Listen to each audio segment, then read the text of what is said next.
Hello दोस्तों, आप सभी का स्वागत है हमारे यूट्यूब चैनल युवा विद्यार्थी संघ नंबर 1 चैनल पर। हम लोग पढ़ने वाले हैं आज की इस वीडियो में कक्षा 6 पृथ्वी और हमारा जीवन यानी भूगोल यूपी बोर्ड का पाठ 3। इस पाठ का नाम है ग्लोब, अक्षांश एवं देशांतर। इसका हम प्रश्न उत्तर करेंगे आज।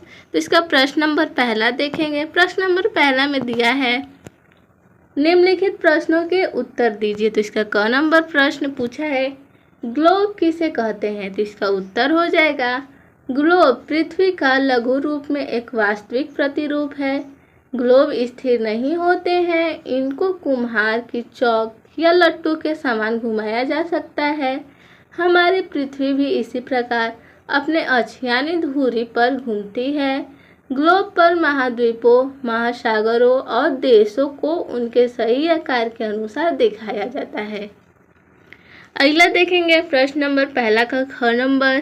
ख में पूछा है ग्लोब पर अक्षांश रेखाओं की संख्या कितनी होती है। तो इसका उत्तर हो जाएगा अक्षांश रेखाओं की कुल संख्या 181 होती है। यदि एक एक अंश के अंतराल पर अक्षांश रेखाएं खींची जाएं तो मानचित्र पर इनकी कुल संख्या 181 होगी। 90 रेखाएं उत्तरी गोलार्ध में, 90 रेखाएं दक्षिणी गोलार्ध में और एक भूमध्य रेखा। आगे देखेंगे ग नंबर प्रश्न। ग नंबर में पूछा है अक्षांश रेखा किसे कहते हैं। तो इसका उत्तर हो जाएगा दोनों ध्रुवों के बीच ग्लोब पर खींची गई काल्पनिक रेखाओं को अक्षांश रेखा कहते हैं। ये पूर्व से पश्चिम खींची गई हैं। अगला प्रश्न देखेंगे घ नंबर।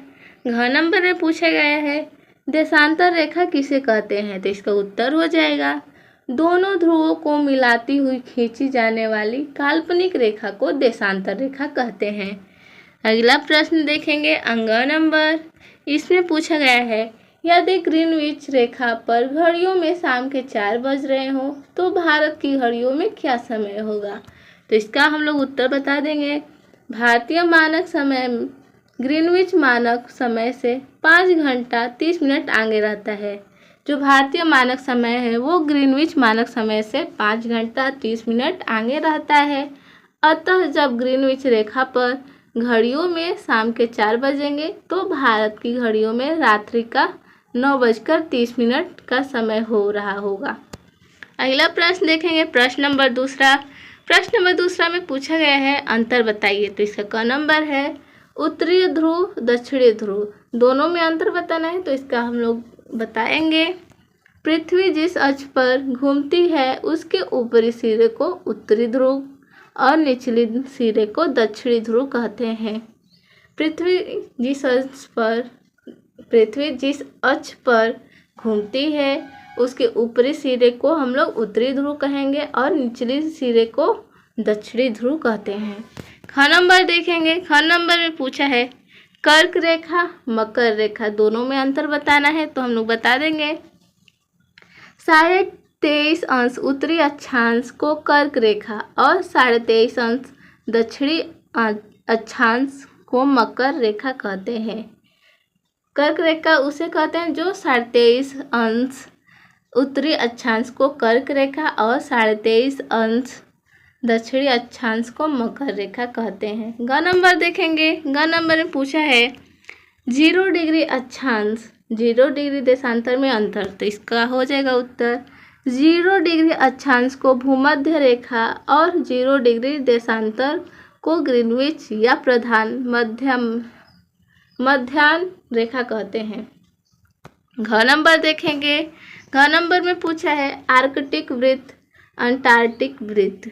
तो इसमें अंतर हो जाएगा 66.5 अंश उत्तरी अक्षांश को आर्कटिक वृत्त और 66.5 अंश दक्षिणी अक्षांश को अंटार्कटिक वृत्त कहते हैं। प्रश्न नंबर 3 देखेंगे।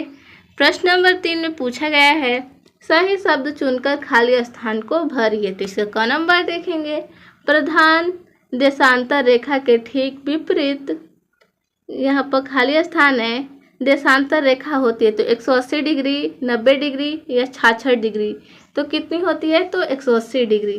प्रधान देशांतर रेखा के ठीक विपरीत 180 डिग्री देशांतर रेखा होती है। तो यहाँ पर 180 डिग्री भर देंगे। अगला देखेंगे ख नंबर।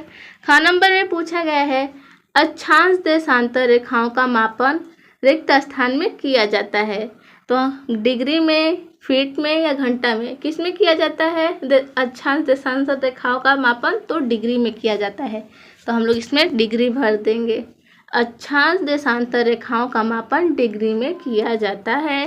ग नंबर देखेंगे सभी देशांतर रेखाओं की लंबाई रिक्त स्थान होती है तो बराबर, कम, घट, बढ़। तो कैसे होती है? तो बराबर होती है। तो सभी देशांतर रेखाओं की लंबाई बराबर होती है। घ नंबर देखेंगे। घ नंबर में पूछा है शून्य अक्षांश रेखा को खाली स्थान रेखा कहते हैं। कर्क रेखा, भूमध्य रेखा, मकर रेखा। कौन सी रेखा कहते हैं? तो भूमध्य रेखा। तो हम लोग यहाँ पर भर देंगे भूमध्य रेखा। शून्य अक्षांश रेखा को भूमध्य रेखा कहते हैं। अगला प्रश्न देखेंगे प्रश्न नंबर 4। प्रश्न नंबर 4 में दिया है निम्नलिखित के सही जोड़े मिलाइए। तो इसका आइए मिलाते हैं। अ और ब, खंड अ दिया है और ब भी दिया है। तो इसका क नंबर है 0 देशांतर, 0 डिग्री देशांतर। तो इसका हो जाएगा ग्रीनविच। तो इसको हम लोग ग्रीनविच से मिला देंगे। 23.5 अंश दक्षिणी अक्षांश। तो इसका हो जाएगा मकर रेखा। तो इसको मकर रेखा से मिला देंगे। ग नंबर में पूछा है 66.5 डिग्री उत्तरी अक्षांश। तो इसको मिला देंगे आर्कटिक वृत्त। घ नंबर में पूछा है 90 डिग्री दक्षिणी अक्षांश। तो इसको हम लोग मिला देंगे दक्षिणी ध्रुव से। अंगा नंबर में पूछा है 180 डिग्री देशांतर। तो इसको हम लोग मिला देंगे अंतर्राष्ट्रीय तिथि रेखा। तो आज के लिए बस इतना ही था। मिलते हैं नेक्स्ट वीडियो में, तब तक के लिए धन्यवाद।